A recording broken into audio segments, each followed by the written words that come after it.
kembali lagi dengan Bunda Didi. Hari ini aku masak menu yang sangat simpel teman-teman, dengan bahan dasar tempe.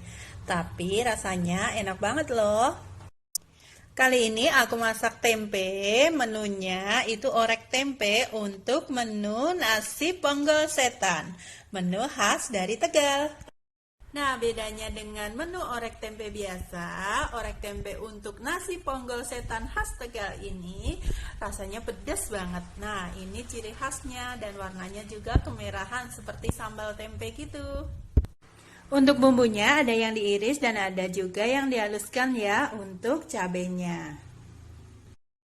Untuk halusin cabenya seperti biasa aku pakai chopper Mitochiba CH100 dari @mitochiba.id.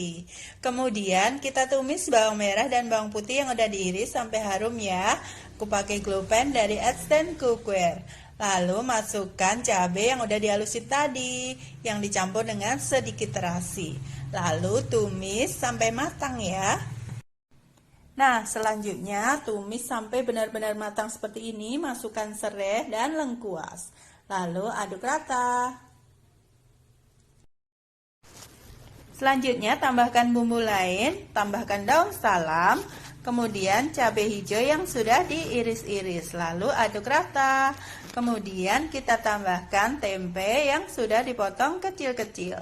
Nah, ini tempenya kalau ada tempe kemarin tuh makin sedap rasanya teman-teman.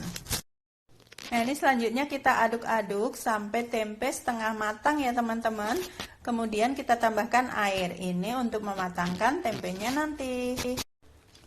Nah, setelah itu kita tambahkan bumbu-bumbu lain, gula merah, kecap manis, kaldu, garam secukupnya. Nah, lalu kita aduk-aduk dan kemudian tinggal kita masak seperti biasa pakai api kecil sampai meresap seperti ini.